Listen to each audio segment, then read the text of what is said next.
आज हम शुरू कर रहे हैं नया एक एपिसोड है ये। फिजियोथेरेपी संबंधित बात करेंगे हम। We will talk about physiotherapy issues. तो मेरे साथ अभी ज्वाइन करेंगे डॉक्टर आर के मुदगिल, और इस प्लेटफॉर्म का नाम है फिजियो संवाद, जिसमें हम बात करेंगे फिजियोथेरेपी रिलेटेड इश्यूज़ की। इसमें हम एजुकेशनल टॉपिक लेंगे और बहुत सारे अलग अलग तरह के जो इश्यूज़ हैं जो फिजियोथेरेपिस्ट से डायरेक्टली लिंक्ड हैं या रिलेटेड हैं, हम उन सारे इश्यूज़ को उठाएंगे, उनके ऊपर बात करेंगे। और कॉन्वर्सेशन होना बहुत ज़रूरी है, संवाद जो है। That is why I kept this name. इस प्लेटफॉर्म का नाम तभी मैंने संवाद रखा है। बहुत सारे बच्चे हैं, बहुत सारे स्टूडेंट्स हैं और बहुत सारे प्रैक्टिसिंग क्लिनिशियंस हैं जिनकी काफ़ी टाइम से बहुत सारी क्वेरीज थी जो कि अनआंसर्ड थी, या वो हम बात नहीं कर पा रहे थे बच्चों के साथ, या स्टूडेंट्स या क्लिनिशियंस जो है डिफरेंट ग्रुप्स में बातें होती थी। तो हम एक कंस्ट्रक्टिव जो डायलॉग है वो करना चाहते हैं। और आज जो हमारे गेस्ट हैं वो doctor Ravinder Kumar Mudgil, doctor R K Mudgil. He is the president of HCAP। मेरे बहुत ही अच्छे दोस्त हैं और हरियाणा से ही, मेरी स्टेट से बिलोंग करते हैं। बहुत अच्छा काम कर रहे हैं हमारी फील्ड में।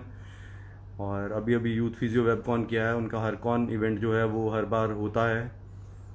तो बहुत सारे क्वेश्चंस हैं जो कि आए हैं मेरे पास डिफरेंट स्टूडेंट से, डिफरेंट स्टेट से, जो कि पूछना चाहते हैं उनसे।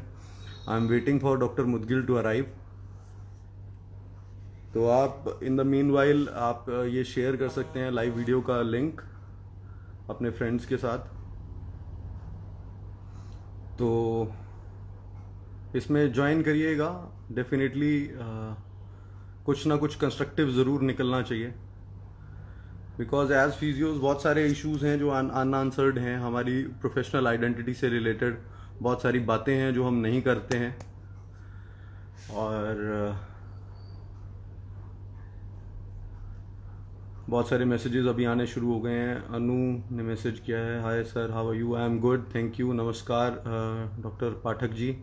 Hello Gaurav, hello Satya Prakash, hello Pradeep. अभी लाइव व्यूअर्स काफ़ी ऐड हो रहे हैं and I am waiting for doctor R K Moudgil.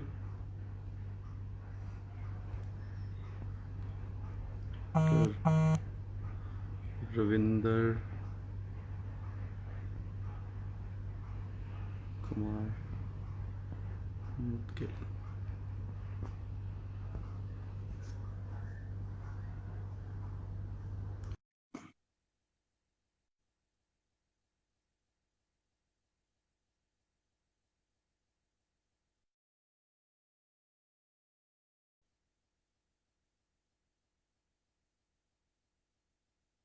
Doctor Mudgil से हम सेटअप कर रहे हैं connection. He will soon be the part of this video.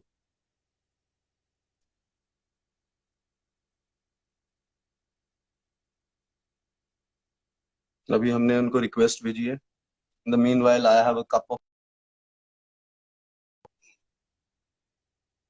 T. आप भी एंजॉय कर रहे होंगे। There is he is trying to set up the link, doctor Ravinder Mudgil. तो दोस्तों, बहुत सारे मुद्दे हैं, बहुत सारी इश्यूज हैं। आपके दिमाग में भी बहुत सारे क्वेश्चंस होंगे जो कि आप जानना चाहते होंगे फिजियोथेरेपी से रिलेटेड। बहुत सारे इश्यूज होंगे जो आपके दिमाग में घूम रहे होंगे एज स्टूडेंट्स या एज क्लिनिशियंस। बहुत hello doctor Ram, good evening. Good evening doctor स्वागत, doctor Ayush.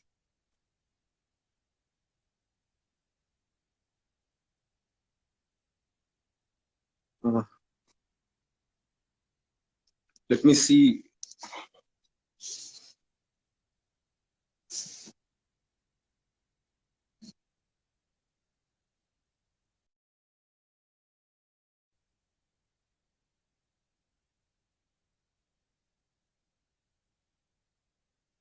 He is trying to join, but he is not able to join it.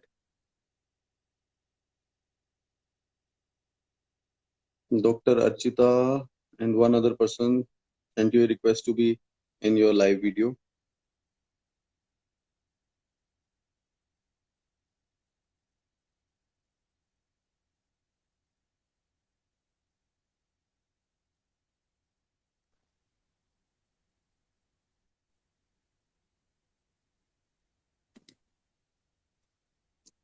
Very good evening, sir.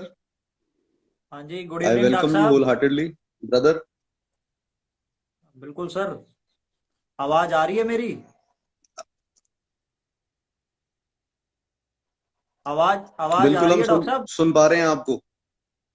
चलिए, बहुत अच्छी बात है सर। बहुत बहुत शुक्रिया आपका, आपने इतना अच्छा प्लेटफॉर्म हम सभी के लिए दिया। क्योंकि जैसे कल भी हमने बात की थी, संवाद बहुत जरूरी है।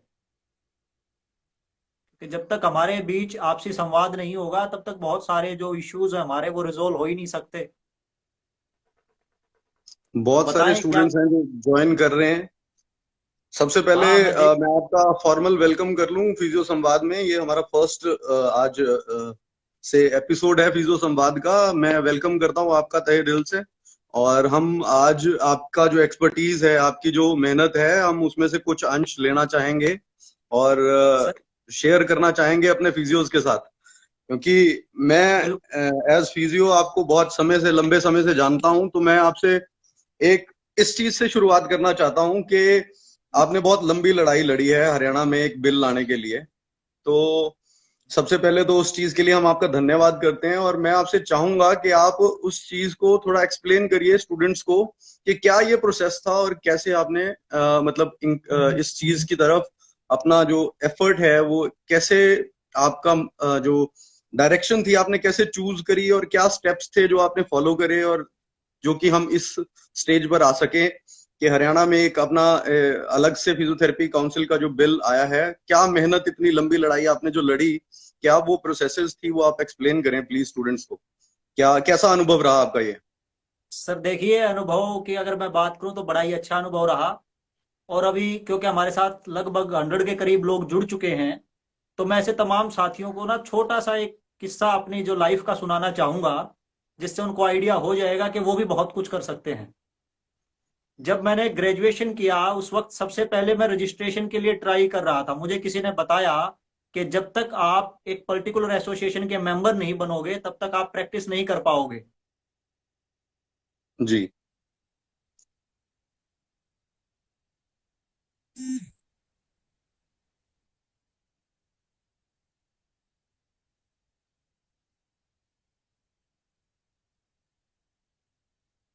लिंक में कुछ तो समस्या है? हाँ, कोई जी नहीं जी सर। जी।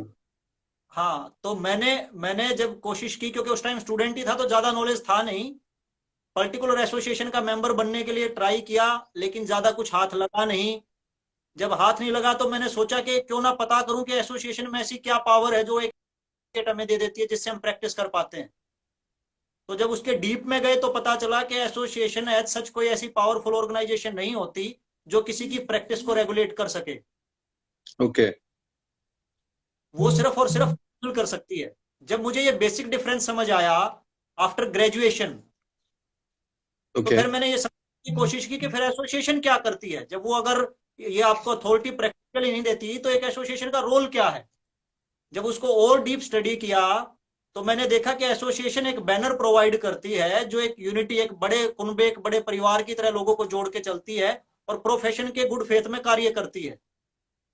उन तमाम चीजों को ध्यान में रखते हुए आज से 10 साल पहले हमने HCAP, क्योंकि अब दो ऑप्शन थे अपने पास, या तो कोई एसोसिएशन के मेंबर बने या एक नई एसोसिएशन को जन्म दे।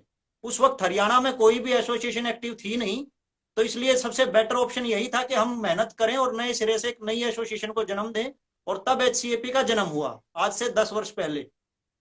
जब जी। जन्म हुआ तो धीरे धीरे इसके मेमोरेंडम के हिसाब से हमने परफॉर्म करना शुरू किया। और स्टेट में स्टडी किया, कई जगह काउंसिल थी, कई जगह नहीं थी। फिर काउंसिल के लिए एफर्ट करने शुरू किए। बहुत समय लगा, बीच में कई बार धरना प्रदर्शन, कुछ के हिस्सा आप भी रहे, मुझे याद है। और ये तमाम चीजें चलती रही। और फिर हमने काउंसिल का ड्राफ्ट जो है माननीय स्वास्थ्य मंत्री अनिल विज जी को पिछली गवर्नमेंट में दिया था। और वही प्रोसेस बढ़ते बढ़ते बढ़ते अब कुछ बीच में सच कहूं तो एक बार मुझे खुद चुनाव भी लड़ना पड़ा विधायकी का इसके चक्कर में। ताकि सरकार पे थोड़ा वो दबाव कौन भूल बनाया जा सकता है, वो कौन भूल सकता है। आपने तो काफी अन्य फिजियोज को भी प्रेरित किया था कि आप चुनाव लड़िए और सरकार को बताइए कि हमें सके। फिजियोथेरेपी काउंसिल चाहिए। और ये मुझे बिल्कुल। याद है अच्छी तरह से। मेरी कोशिश यही थी कि ज्यादा मैक्सिमम लोग अगर ये करते तो सरकार उसको सुनती। पर चलो अच्छी बात है कि मेरे अकेले की वजह से भी सरकार ने सुना। और जैसे इलेक्शन ओवर हुए, नई गवर्नमेंट फॉर्म हुई, तो काउंसिल का बिल जो है हमारा विधानसभा में पास हो चुका है। तो मैं जी यहाँ ये बस कह के इसको समाप्त करना चाह रहा हूं कि जब एक आर के मुदगिल इतना सोच सकता है, तो यहाँ जितने भी फिजियोथेरेपिस्ट हमें सुन रहे हैं, लगभग 100 के करीब अभी सुन रहे हैं, ये आगे इस जी मैसेज को और कन्वे करेंगे। तो ये 100 लोग अगर अपनी जिम्मेवारी खुद से उठाएंगे, खुद से एक संगठन का रूप बनकर काम करेंगे, तो मैं समझता हूं बहुत फायदेमंद होगा पूरे फिजियोथेरेपी कम्युनिटी के लिए। जी। एक अगर इंडिविजुअल इतना सब कुछ कर सकता है, इंडिविजुअल लेवल पे सारी टीम्स को इकट्ठा कर सकता है, सारे फिजियोज को इकट्ठा कर सकता है, तो अगर एज ए टीम सारे लोग इकट्ठे मिलकर काम करें तो निश्चित रूप से कुछ अच्छे नतीजे निकल सकते हैं। यही आप कह रहे हैं। बिल्कुल बिल्कुल, इसमें कोई शक नहीं है। डॉक्टर मुदगिल, हमने कल जब हमने लाइव वीडियो डाला था और पोस्टर्स में भी लिखा था कि बच्चों को हमने एक चीज बोली थी कि वो अपने सवाल भेजें, और बहुत सारे सवाल जो हैं स्टूडेंट्स के आए हैं, उसमें से कुछ जो हैं वो बहुत ही प्रोत्साहित करते हैं और कुछ जो है बहुत ही डरावना जो चित्र है वो प्रस्तुत करते हैं फिजियोथेरेपी का हिंदुस्तान में। तो दोनों ही तरह के लोग हैं, दोनों ही तरह की सोच है, जो कि हम भी एज स्टूडेंट्स जो देखते हैं इस चीज को, कि फील भी हमने किया है अपने फिजियोथेरेपी के करियर में। जब हमने शुरुआत की थी तो जब हम कॉलेजेस से बाहर आए थे तो बहुत डर था एक दिमाग में, एक प्रोफेशनल आइडेंटिटी क्राइसिस जो है वो फिजियोथेरेपिस्ट के साथ हमेशा बना हुआ है, और वो अभी तक ज्यों की त्यों स्थिति जो है वो लगातार बनी हुई है। तो इस बीच आप जैसे कुछ लोग हैं जो इस बात को अक्सर उठाते रहते हैं और अलग अलग ग्रुप्स में इसके बारे में चर्चा करते हैं, या लोगों को एक तरह से अवेयर करने के लिए, फिजियोथेरेपी स्टूडेंट्स को अवेयर करने के लिए लगे रहते हैं। इसी बीच आप पे कुछ आरोप लगते हैं कि आप जो है वो डॉक्टर आर के मुदगिल जो है वो राजनीति करता है। कहाँ तक मानते हैं ये सच है? सर देखिए, मैं ये कहता हूं, ये बात 200% सच, बिल्कुल सच है। डॉक्टर आर के मुदगिल पूरी तरह से राजनीति करता है। लोगों ने इसके मायने गलत निकाल लिए, वो बात अलग है। राजनीति का अगर आप शाब्दिक अर्थ देखेंगे तो राजनीति, जो राज्य को चलाने के लिए नीतियां होती हैं, उसको राजनीति कहा जाता है। जी लेकिन कुछ मौजूदा राजनीति का जो प्रारूप है, मंत्री संतरियों को देख के, भ्रष्टाचार को देख के, इन तमाम चीजों को देख के लोगों ने राजनीति का ना हुलिया बदल दिया है। मैं तो कहता हूं हर आदमी को राजनीति करनी चाहिए। जो प्रोफेशन राजनीति से अछूता है, उस प्रोफेशन का भला कोई नहीं कर सकता। फिर बात आती है कि मुद्दों की राजनीति हो। राजनीति ऐसे विचारों की तो आदान प्रदान रखेंगे ही ना। अगर हमें कोई चीज अच्छी लगेगी तो हम जरूर रखेंगे, कोई चीज बुरी जरूर। लगेगी तो मुख्य उसका विरोध करना भी जरूरी है। आपकी इसी जी बात में मैं अभी एक एग्जांपल दूंगा। मैंने कभी दिल्ली में, बहुत ही सीनियर मोस्ट फिजियोथेरेपिस्ट हैं, काफी बुजुर्ग हैं, हमारे परिवार के सदस्य हैं। तो उन्होंने, जब मैंने उनको कहा कि सर आपको इतना कुछ पता है, इतना डीप नॉलेज है आपको, तो आप इसको लाइव आके लोगों के साथ शेयर क्यों नहीं करते? तो उन्होंने मुझे कहा कि डॉक्टर मुदगिल, मैं किसी पॉलिटिक्स में नहीं पढ़ना चाहता। जैसे ही मैं आके बात रखूंगा, लोग मुझे कहेंगे कि मैं राजनीति कर रहा हूं, मेरे पैर पीछे से खींचना शुरू कर देंगे। तो मैं एक शांति प्रिय ढंग से जीना चाहता हूं, क्योंकि इस पर्टिकुलर एसोसिएशन के पास बहुत सारा पैसा है और वो ये मुझे गिराने में खर्च कर सकते हैं। तो मुझे ये बात उनकी, खैर ठीक है, ये उनका विचार है, लेकिन मैं इससे सहमत नहीं हूं। अगर हर आदमी ऐसा ही सोचता रहा, अपनी बात रखेगा ही नहीं, तो आने वाली पीढ़ी को ये पता कैसे चलेगा कि उसके सीनियरों ने क्या गलतियां की है या अच्छे काम किए? क्योंकि सर जो जी आने वाली पीढ़ियां हैं, आने वाली पीढ़ियां हैं, वो हमसे सीख रही हैं। हमने अपने सीनियर से सीखा है। अगर उन्होंने जी शायद हमें काउंसिल दी होती, हमें वो आइडेंटिटी क्राइसिस हमारा दूर कर दिया होता, तो शायद आज हम और आप यहाँ ना बैठे होते, ये चर्चा ही ना हो रही होती। तो बिल्कुल। अगर ऐसी राजनीति, अगर ये राजनीति है, तो मैं राजनीति करता हूं, इसमें कोई शक नहीं। डेफिनेटली मुदगिल सर, हम चाहते हैं कि आप ऐसी राजनीति करते रहें और जो फिजियोथेरेपिस्ट हैं उनके लिए कुछ अच्छा जो है वो आता रहे सामने। बिकॉज मेहनत करने को, अपने अपने प्रोफेशन का हमेशा अक्सर कॉन्फ्रेंसिस में ये एक डायलॉग की तरह यूज किया जाता है कि be the ambassador of physiotherapy. तो कैसे बनोगे एम्बेसडर फिजियोथेरेपी के?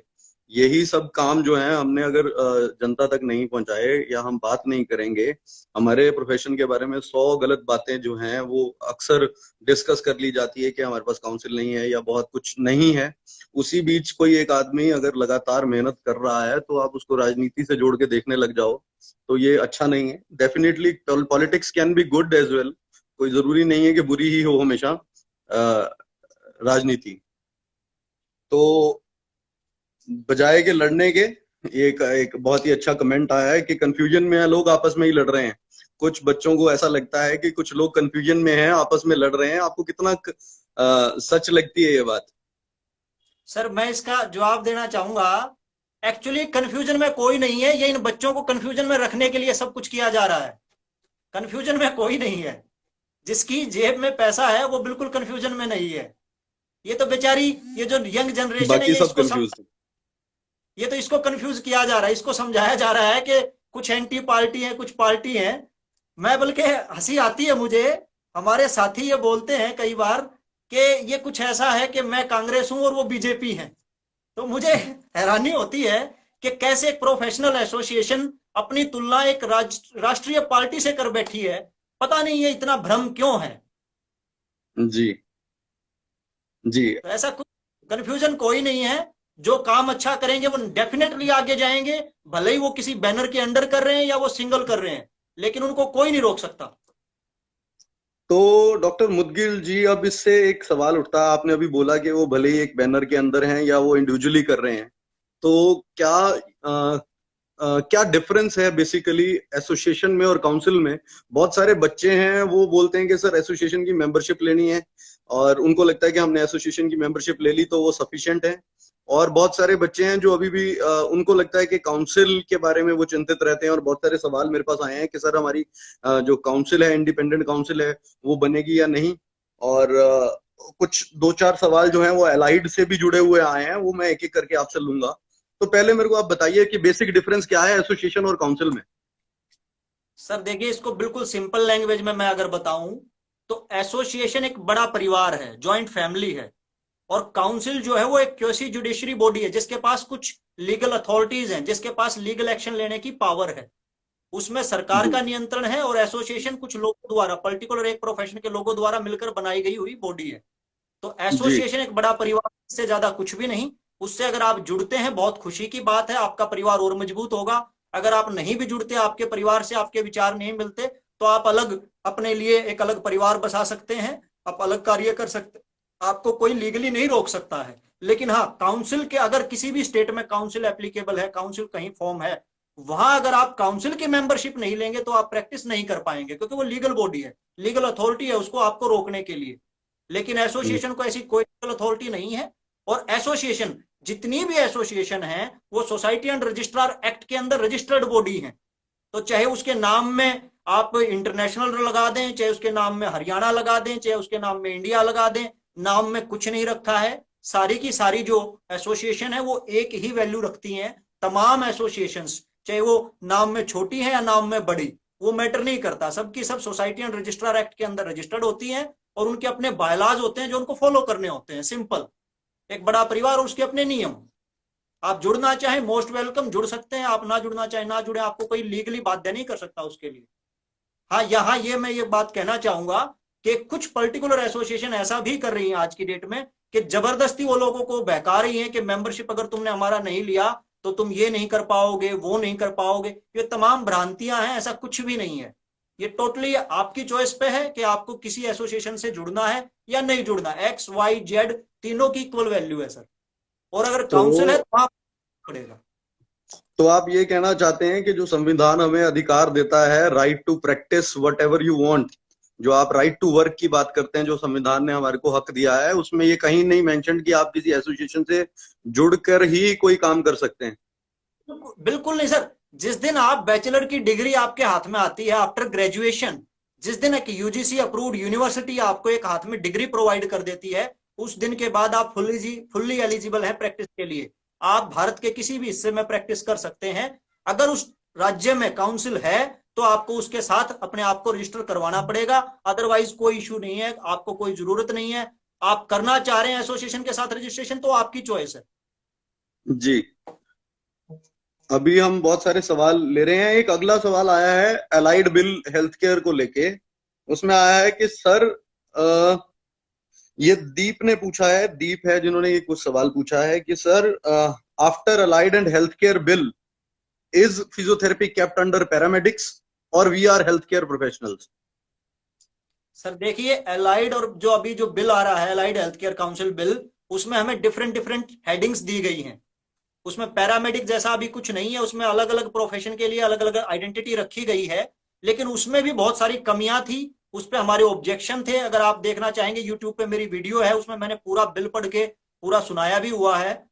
जी। उसमें सारा एक एक डिस्कस किया हुआ है। लेकिन उसके बाद जब उस पर सजेशन भेजे गए तो अमेंडमेंट कितना हुआ कितना नहीं हुआ, वो चीजें अभी हमें क्लियर नहीं है। जब तक वो क्लियर नहीं हो जाती तब तक उसके बारे में कुछ भी फाइनल वर्डिंग देना पॉसिबल नहीं है। बट हाँ, अलग अलग कैटेगरी है, ये मैं अभी भी बता सकता हूँ। ओके, तो आप मेरे को एक बात बताइए। ये मेरी पर्सनल क्वेश्चन है, ये मैं डॉक्टर सौरभ शर्मा पूछना चाहता हूँ कि हम जब फिजियोथेरेपी करके बाहर निकले थे कॉलेज से, मतलब बैचलर्स डिग्री कंप्लीट हुई थी आज से कोई 10-12 साल पहले, तो हमने ये शोर सुना था फिजियो के गलियारों में कि हमारा एक इंडिपेंडेंट फिजियोथेरेपी काउंसिल होगा। और उस काउंसिल के चलते हम हर जगह आंदोलनों में, धरनों में, हर तरह से, जिस तरह से भी हम काम कर सकते थे हम करते थे। और आप भी उस टाइम पे, आपकी भी दाढ़ी मूछ इतनी बड़ी हुई नहीं थी, मुदगिल सर। ये तो हो गया है। और उस टाइम मैं भी बच्चा हुआ करता था। तो ये ये ट्रांजिशन कब आया कि अब हम इंडिपेंडेंट फिजियो काउंसिल की बात ही नहीं करते और अलाइड फिजियो काउंसिल पे अपने आप को पीठ पे तालियां देते हैं? मतलब दशकों से जो एसोसिएशन एक मुद्दे को लेकर चली थी, बड़ी हुई थी, वो अब वो मुद्दा जो है वो अतीत की गर्भ में जैसे दफन सा हो गया है और अलाइड बिल को ही सर्वे सर्वा मान लिया गया है। तो आपको क्या लगता है, क्या ये उचित है और क्या ये होना चाहिए, या उसकी बात हमें बिल्कुल नकार देनी चाहिए, या इंडिपेंडेंट फिजियोथेरेपी काउंसिल को हमें अपनी हार मानकर इसको छोड़ देना चाहिए कि हाँ, फिजियोथेरेपिस्ट कभी इंडिपेंडेंटली अपना एक फिजियो काउंसिल नहीं बना सकते? What do you think, what is your views? Sir, अब आप मेरे व्यू की बात कर रहे हैं तो यहाँ मैं क्लियर कर दूं कि ये व्यू टोटली मेरे हैं, इसका किसी और से कोई संबंध नहीं है। तो डॉक्टर आर के जी। मुदगिल के हिसाब, हम जिस लड़ाई को लेकर इतना आगे बढ़े थे, खैर दाढ़ी मूंछ की जो आपने बात की वो लॉकडाउन का असर है, वरना आज भी वैसा ही है। ठीक है। दूसरी सदा जवान रहेंगे, हाँ। सर, दूसरी आपने चीज जितना में, काम कर लिया आपको लाइफ टाइम अचीवमेंट अवार्ड मिलने वाला है जल्दी। सर ऐसी कोई इच्छा नहीं है। मैं कि तमाम धरने प्रदर्शन जितने भी हुए वो सेंट्रल काउंसिल के लिए हुए, इसमें कोई शक नहीं। हमने भी भाग लिया, आपने भी भाग लिया, और भी बहुत सारे साथियों ने बढ़ चढ़ के हिस्से लिए। लेकिन कहीं ना कहीं उस मुद्दे को कुछ हमारे ही अगुवा लोगों ने डिजोल्व कर दिया, कहीं ना कहीं। इसमें कुछ अपनों की ही साजिश थी। वो एक शेर है किसी का कि हमें तो अपनों ने लूटा, गैरों में कहां दम था, कश्ती वहां डूबी जहां पानी कम था। और ये हमारे ऊपर जी। फिट बैठता है, क्योंकि हम जिस मुद्दे के लिए चले थे, देखिए फिजियोथेरेपी काउंसिल बनाना कोई बड़ी बात नहीं थी। एक इतना बड़ा जो अपने आप में संगठन होने का दावा करते हैं, अगर वो चाहते, वो सीरियसली चाहते, तो शायद काउंसिल की जो डगर है वो इतनी मुश्किल ना होती। लेकिन कहीं ना कहीं उन्होंने खुद को इस मुद्दे से पीछे खींच लिया।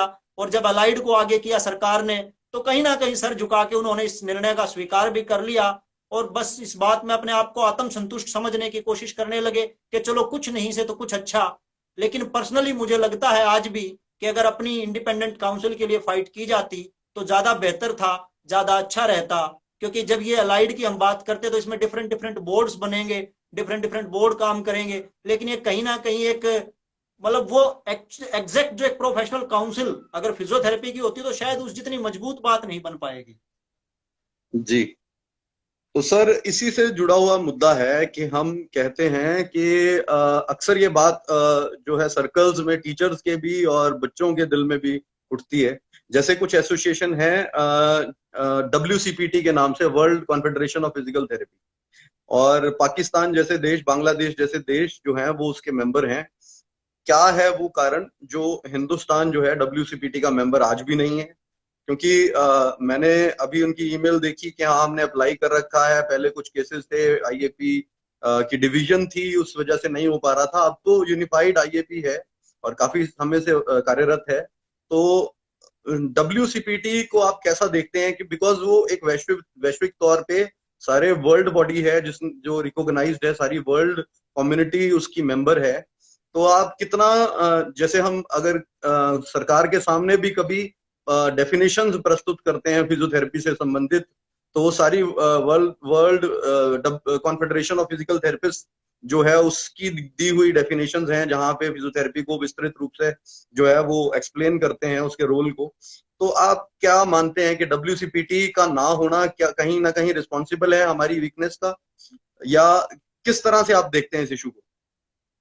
देखिए सर, ये प्रैक्टिकल सी बात है। आप इसको ऐसे समझिए कि जब आप हर जगह जहां आप कहीं भी अपनी कोई दलील देते हैं, सरकार के सामने कोई रिप्रेजेंटेशन देते हैं, तो आप WHO की गाइडलाइंस को फॉलो करते हैं या WCPT को फॉलो करते हैं या ILS जो इंटरनेशनल लेबर ऑर्गेनाइजेशन आपकी है उसको फॉलो करते हैं। जब आप हर चीज में इंटरनेशनल फॉलो करते हैं तो जाहिर तौर पे आपको किसी ना किसी इंटरनेशनल बॉडी, जो एक इतनी एपिक बॉडी है हमारी जिसमें तमाम देश जुड़े हुए हैं, तो उसमें हिंदुस्तान को होना बहुत जरूरी है। और जैसा जी कि मैं उसके बारे में जितना मैं समझता हूं, उनका एक क्राइटेरिया है कि वो किसी भी कंट्री से जो उसकी लार्जेस्ट एसोसिएशन है वो उसी को अपना मेंबर बनाते हैं। और इसी जी करके बहुत उसमें IAP मेंबर रही है, और बाद में किन्हीं कारणों के चलते जो कि आपने बता ही दिए हैं, वो मेंबरशिप से बाहर भी हो गई थी। फिर बीच में कुछ इस तरह की चीजें भी रही कि फीस स्ट्रक्चर ज्यादा है, कुछ हमारे अगुवाओं ने ये भी कहा कि हमें WCPT की ज्यादा जरूरत नहीं है तो हम उसकी मेंबरशिप लें ही क्यों। तो मतलब मैं उन चीजों से एग्री नहीं करता, हमें उसकी मेंबरशिप की सच में जरूरत है।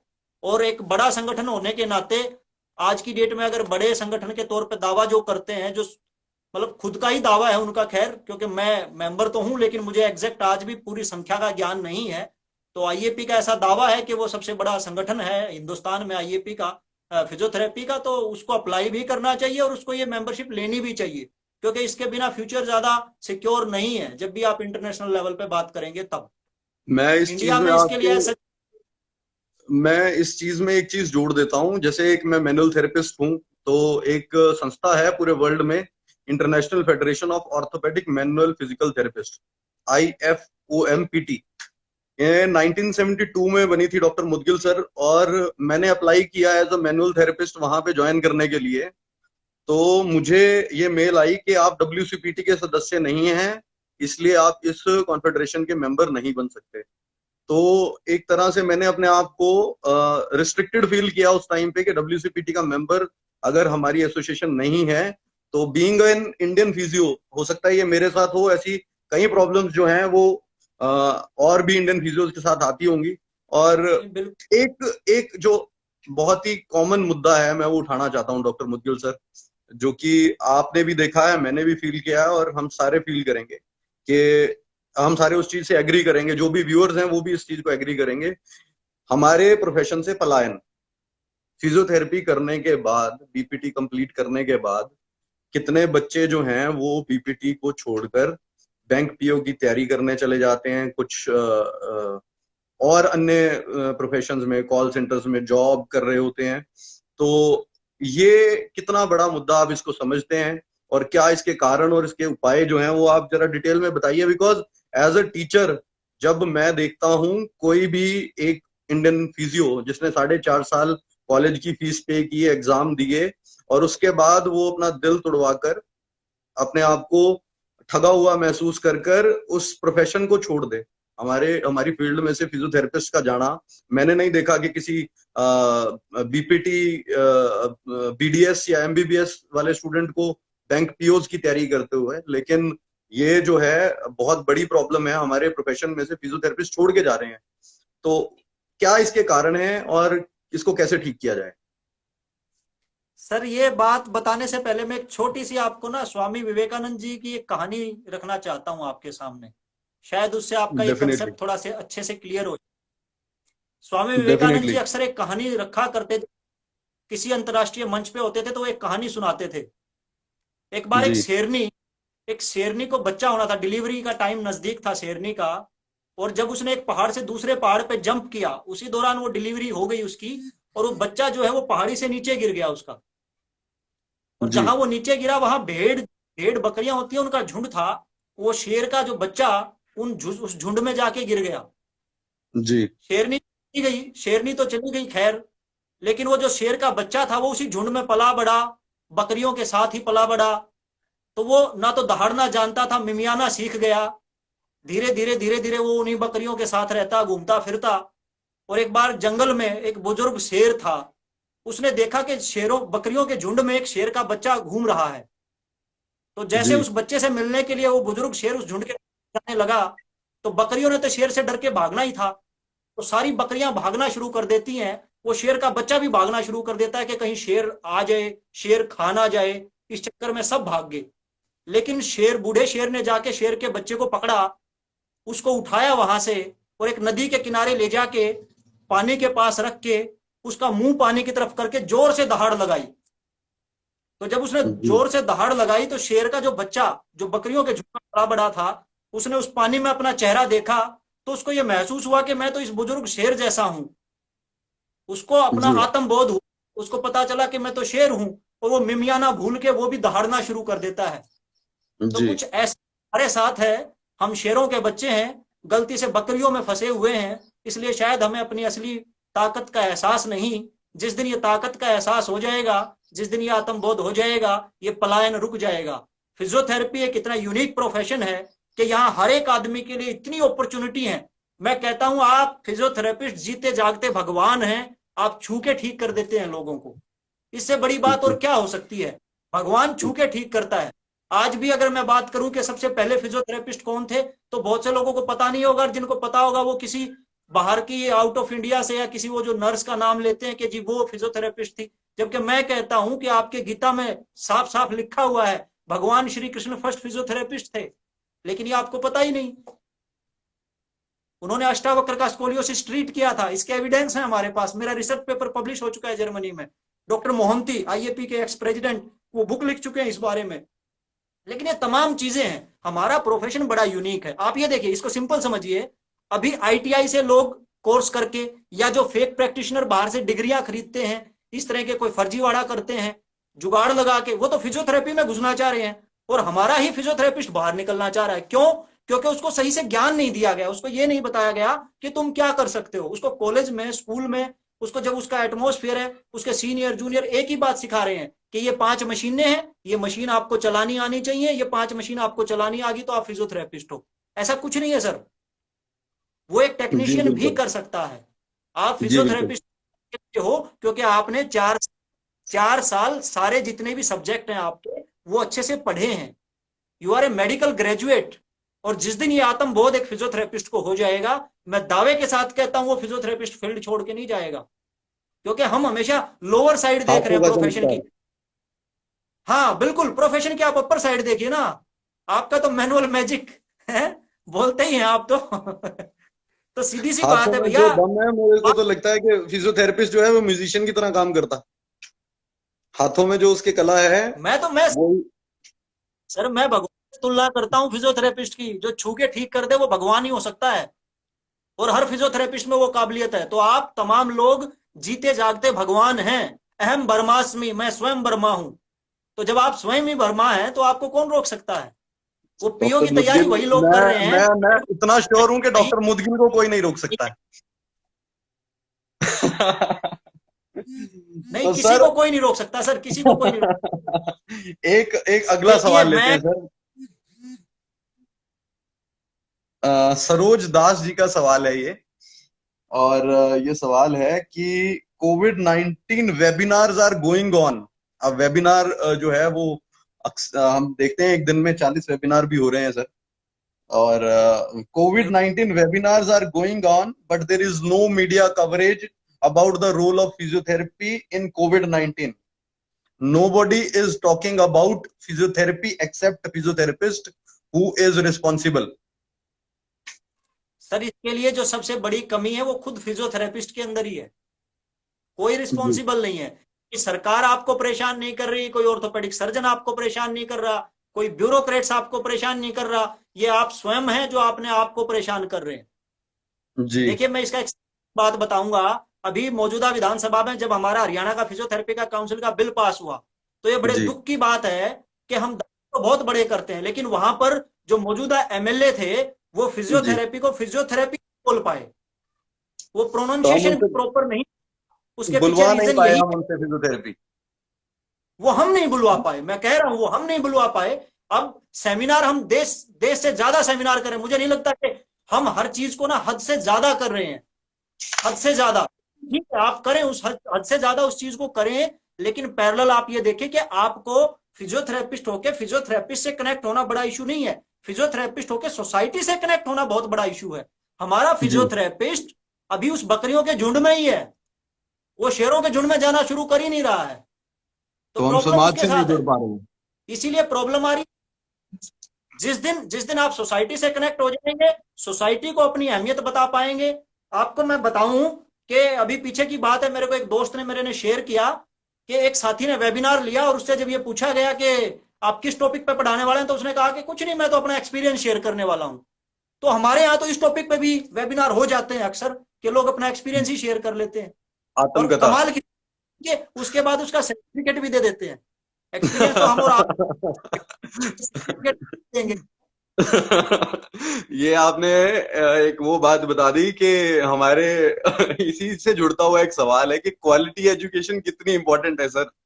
What is sir the need of quality education in the colleges, because बच्चों को कैसा पता चलेगा कि क्वालिटी कौन है और क्वालिटी एजुकेशन प्रोवाइडर्स कौन है, और नॉन क्वालिटी या से जो कि रिक्वायर्ड नहीं भी है वो भी ज्ञान उनको दे दिया जाता है। ये कहीं ना कहीं रेगुलेट होना चाहिए, बट इसको रेगुलेट करने वाले लोग भी बहुत कम है, और जो रेगुलेट करने की सोच भी रहे हैं उनके ऊपर मेरे को और आपको कोई खास यकीन तो है नहीं।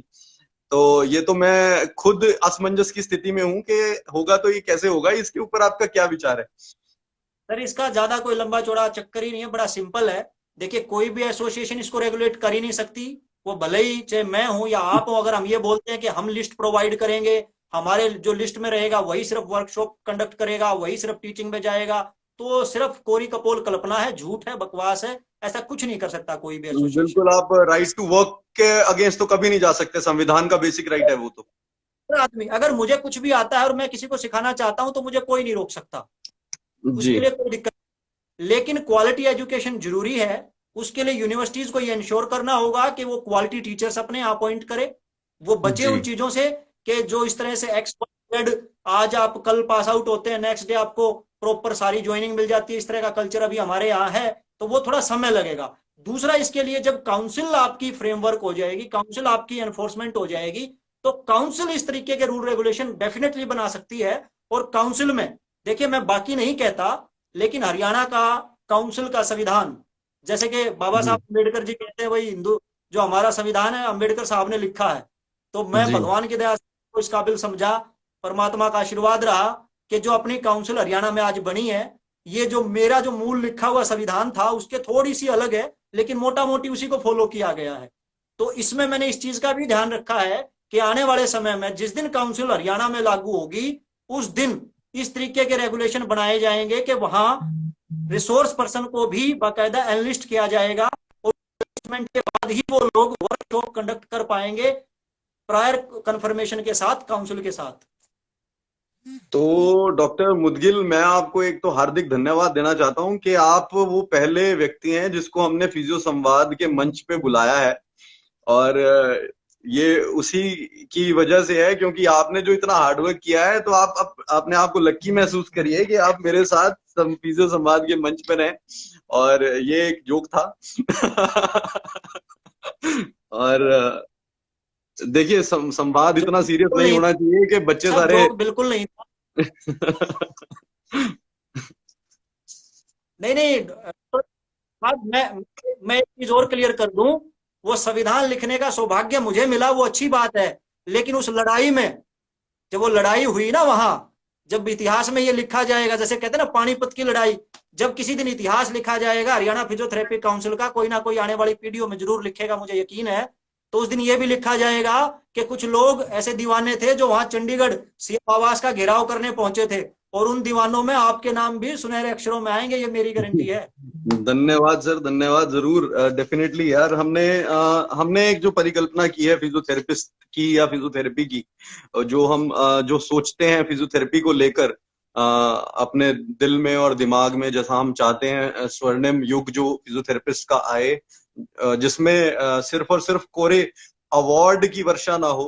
आपने देखा होगा कि अक्सर अब जो है अवार्ड्स मिलते हैं बहुत जल्दी जल्दी हर किसी को।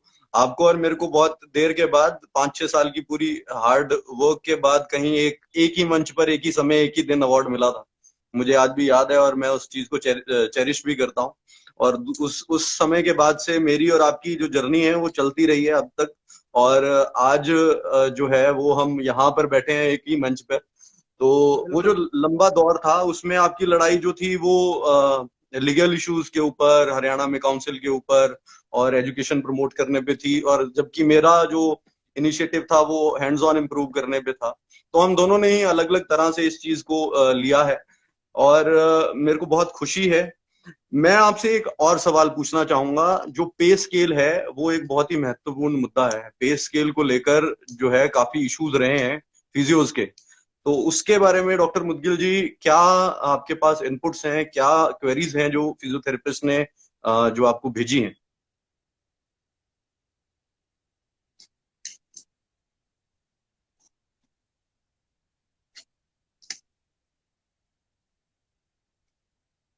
सर रिलेटेड टू मेरे द पे स्केल। मेरे को भी कुछ सवाल साथियों ने भेजे हैं, और उसमें एनआरएचएम के पे स्केल को लेके उन्होंने बात रखी है कि जो पहले एनआरएचएम का पे स्केल दिया जा रहा था, national rural health mission, NRHM basically.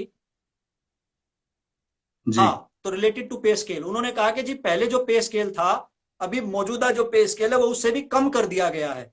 तो इसके पीछे, क्योंकि वो सेंटर की पॉलिसी है, स्टेट की पॉलिसी नहीं है, तो मैं समझता हूं, देखिए जब भी ये पे स्केल के इश्यूज होते हैं, इनको आप जी। लड़ झगड़ के सोल्व नहीं कर सकते। ओके। यहां जरूरत होती है मजबूत संगठन की, संगठन के लोगों की, और पेपर रिप्रेजेंटेशन की। जब आप ऑन पेपर फाइट करते हैं, तो आप इस तरह की जो लीगल दिक्कतें हैं आपके साथ, जैसे पे स्केल का इश्यू आपका हो गया, या रिक्रूटमेंट की कोई रूल हो गया, रिक्रूटमेंट पॉलिसी होगी, इन तमाम चीजों को सबसे पहले आप पेपर पे चैलेंज कर सकते हैं। और अगर वो पेपर पे चैलेंज करने से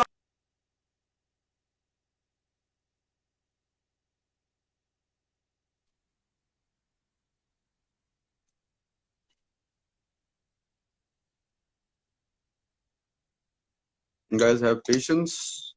कुछ कनेक्शन का कोई फॉल्ट है।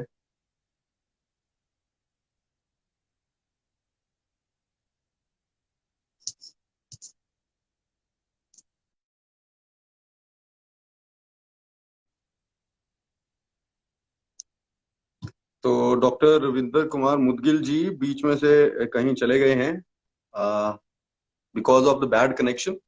But he will join soon. वो अंदर दोबारा हम उनको इंक्लूड करेंगे इसमें। Let me send him the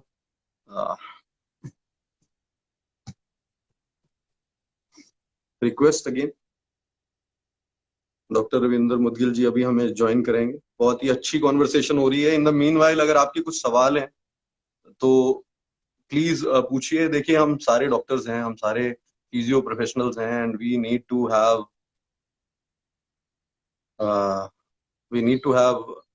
strong physiotherapy community.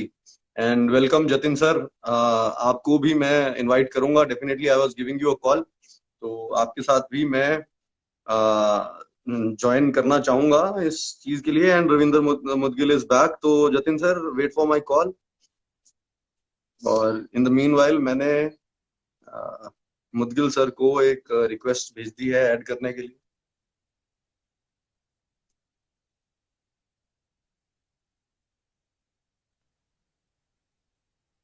हाँ जी सर, वेलकम बैक। आप ये छोटी सी ब्रेक लेने गए थे, मुझे पता है। आप चाय पी के आए हैं बीच में। हाँ जी सर। मुझे पता है कि आप चाय पीने गए थे। आपने बुलाया नहीं। आपने देखा कि डॉक्टर सौराब शर्मा चाय पी रहा है तो मैं भी चाय पी आता हूँ। नहीं, मैं चाय पीता नहीं डॉक्टर साहब। ये अब आपने सिरे से खारिज कर दिया है तो अच्छी बात है, पर कोई बात नहीं। सर अच्छा। मैं चाय नहीं पीता। मुदगिल सर, एक सवाल जो है वो वो सवाल है जो मतलब जो मैं बीपीटी फर्स्ट ईयर से सुनता आया हूँ। जब मैंने एडमिशन ले ली थी उसके बाद से मैं वो सुन रहा था। और अब मास्टर्स किए हुए भी 12 साल हो गए हैं तो भी ये सवाल वहीं का वहीं है। जो अब बीपीटी में फर्स्ट ईयर में एडमिशन ले रहा है वो भी यही सवाल सुन रहा है। तो मतलब ये मुद्दा जो है वो कभी युगांतर से फिजियोथेरेपिस्ट के साथ जुड़ा हुआ है हिंदुस्तान में। क्या हम अपने नाम के आगे डॉक्टर लिख सकते हैं?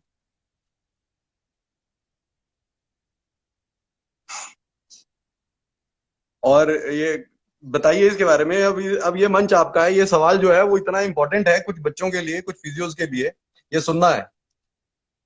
और बच्चों को इसके ऊपर मेम्स बन गए, इसके ऊपर जोक्स बन गए, बच्चे आपस में ये बहस हो यक्ष रही पर्सन है, यक्ष पर्सन जो युग है। युगांतर की।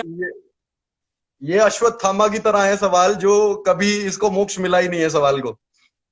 या तो अच्छी तरह से बता दिया जाए कि हमें मोक्ष सर मिल गया है, देखिए, हम डॉक्टर लिख सकते हैं या नहीं लिख सकते हैं। या तो क्लियर कर दीजिए सर आज ये डाउट ना हम सारे फिजियोज का, कि हम सर इसके देखिए ऊपर बड़ा क्या सोचें। अरे सर, मुदगिल सर, ये बहुत ही इंपॉर्टेंट सवाल है। अब नेट जो है वो ठीक चलना चाहिए।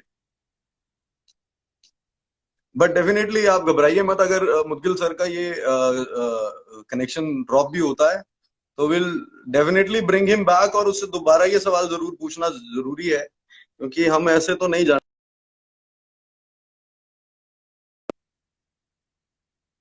देखिए वही हुआ। मैं डॉक्टर सौराभ शर्मा आज तक कभी कोई मुद्दा छोड़ा ही नहीं।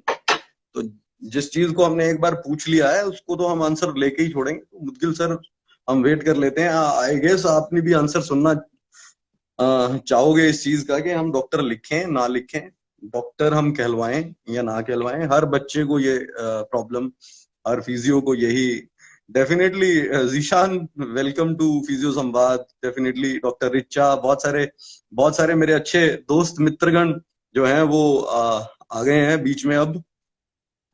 डॉक्टर दत्ता, अभी मैंने डॉक्टर मुदगिल को फिर दोबारा से ज्वाइन करने की रिक्वेस्ट भेजी है, और he is back, the Gabbar is back. इस बीच में मैं जरा बात कर रहा था कि डॉक्टर सौराभ शर्मा मुद्दा नहीं छोड़ता, चाहे रविंद्र मुदगिल 40 बार भी अगर कहीं ये इंटरनेट की वजह से जाएगा तो ये सवाल का आंसर तो हम लेके रहेंगे, बिकॉज ये बहुत ही जरूरी है। सर मैं भी मुद्दा छोड़ने वालों में हूं नहीं, ये तो इंटरनेट में डिस्टर्ब कर देता है। अभी एक साथी कमेंट में लिख रहे हैं ये कि तो प्राचीन काल से चला आ रहा सवाल है। जी तो सर देखिए इसका सीधा सा रिप्लाई एक है। इसका एक दो तरह के रिप्लाई है इसका। एक तो डिप्लोमेटिक आंसर है, एक सीधा जवाब।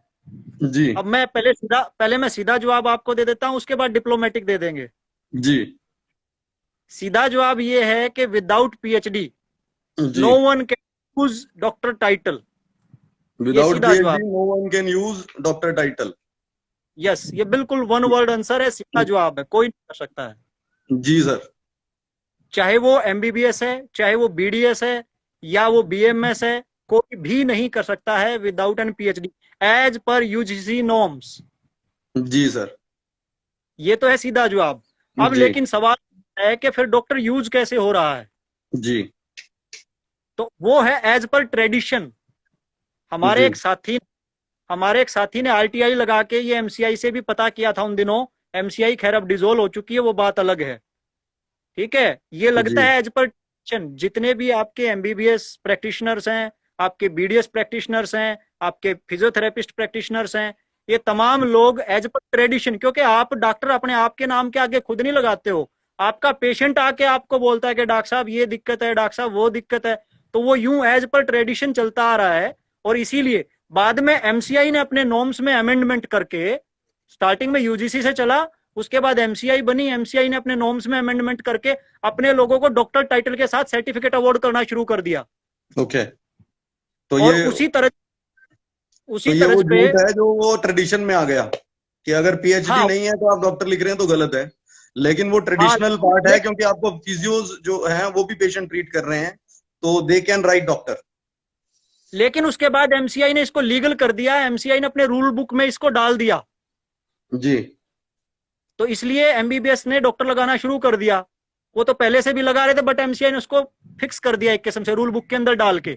सेम यही काम हमारे यहाँ महाराष्ट्र जो काउंसिल है फिजियोथेरेपी की, वहां भी कर दिया गया है। वहां भी अगर आप कोई सर्टिफिकेट जो इशू करती है महाराष्ट्र काउंसिल ऑफ फिजियोथेरेपी जो है, डॉक्टर सुदीप काले सर आजकल उसके प्रेसिडेंट हैं, वो भी डॉक्टर टाइटल के साथ आपको सर्टिफिकेट इशू करके देती है। तो जी अगर कल को काउंसिल बनेगी तो हम उसमें भी एंटाइटलमेंट का ऑप्शन जरूर रखेंगे। सरकार से आग्रह करेंगे कि वो एंटाइटलमेंट का ऑप्शन रखे, जिससे हमारे लोग वो लगा पाए। जी। ये है thank you legal. So much, thank you so much doctor साहब। अभी बहुत सारी चीजें आती हैं जो समय समय पर एक लेटर निकल के आ जाती है किसी भी हिस्से से हिंदुस्तान के। तो कभी वो बिल्कुल। बंगाल है, तो कभी वो हिमाचल है, तो कभी जम्मू, तो कभी कर्नाटका। तो कहीं से भी साउथ में हम सुनते हैं कुछ इशू हो गया है, फिर हम सुनते हैं कि ईस्ट में कोई इशू है, या कहीं पे एक लेटर जो है वो इशू कर दी जाती है किसी एक आदमी के द्वारा किसी एक फिजियोथेरेपिस्ट को कि ये मत यूज करो और वो मत यूज करो।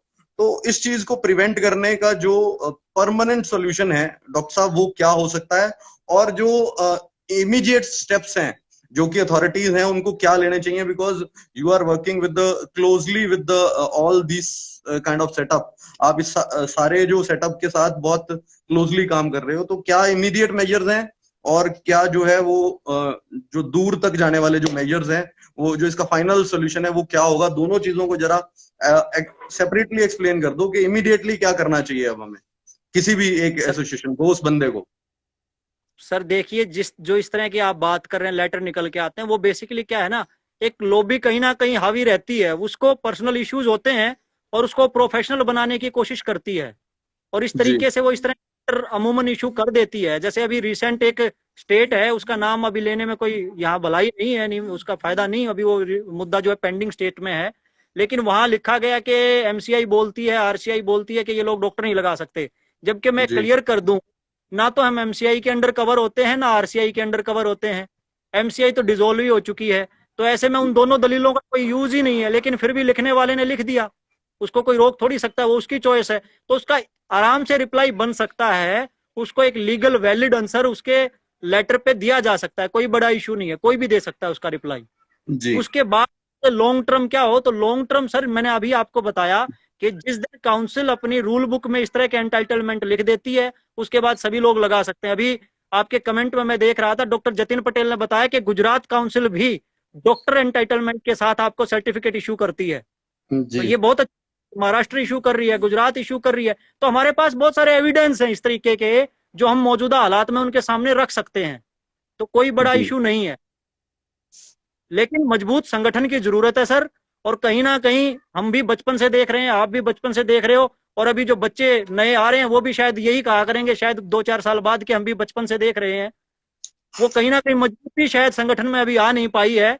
अभी मैं देख रहा था कि आज ही मैंने देखा एक को, साथी को, वो बोल रहे थे कि जो लोग एसोसिएशन के प्रति सवाल उठाते हैं, अक्सर जो एसोसिएशन से सवाल जवाब करते हैं, उससे सही गलत का ब्यौरा लेते हैं, ऐसे लोगों को वो उस कैटेगरी में रख रहे हैं कि एसोसिएशन के विरोधी हैं वो, और ऐसे लोगों से मेंबरशिप छीन ली जाएगी। तो बताओ, एक तरफ तो हमें संगठन को मजबूत करने की जरूरत है, और दूसरी तरफ कुछ साथी उसी संगठन में और लोगों को घटाने की कोशिश कर रहे हैं। तो ये कैसे पॉसिबल होगा? अब आप खुद ही सोचो।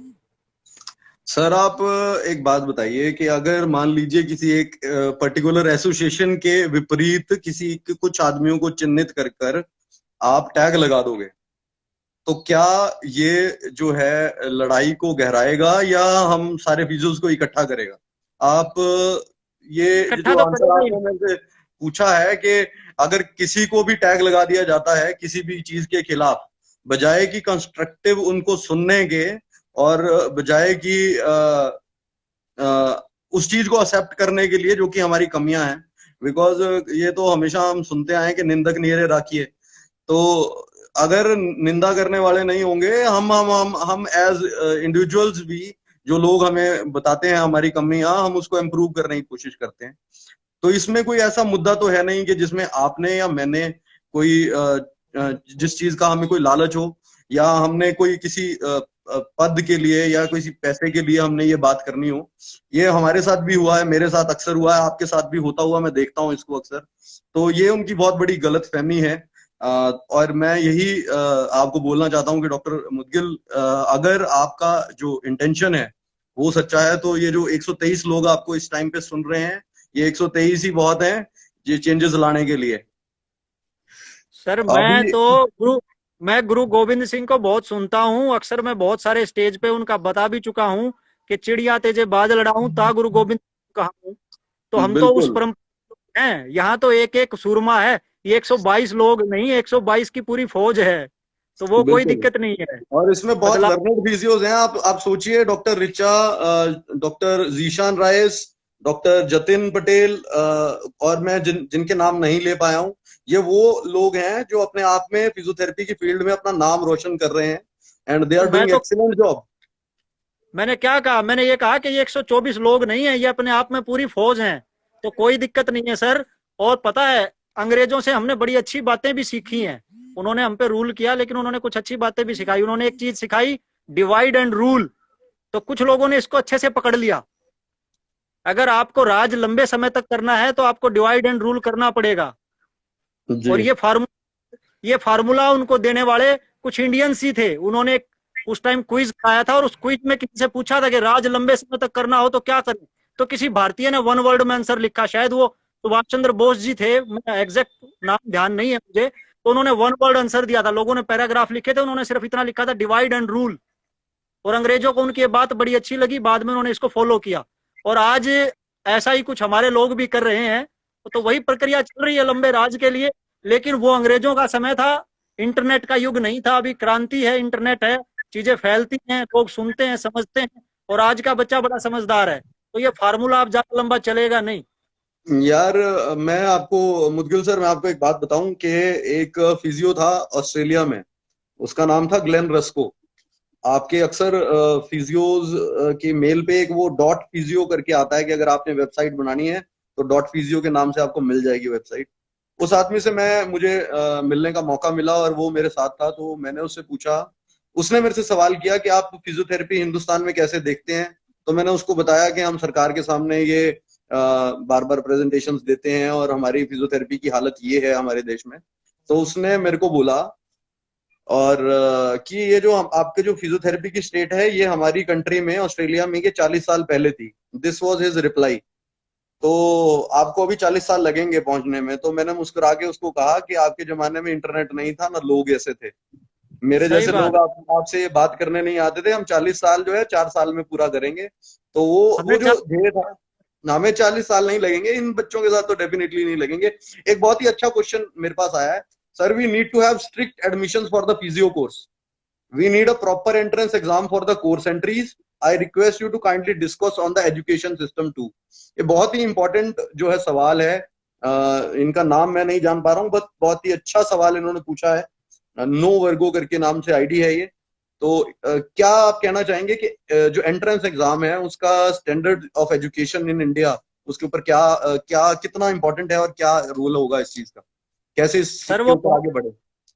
वो बहुत जरूरी है। आज भी बहुत सारी जगह है डिप्लोमा, बहुत सारी जगह आईटीआई में कोर्सेज वगैरह। मतलब एक फॉर्मल सिस्टम हमारा नहीं है, अलग अलग लेवल पे अलग अलग दिक्कतें हैं।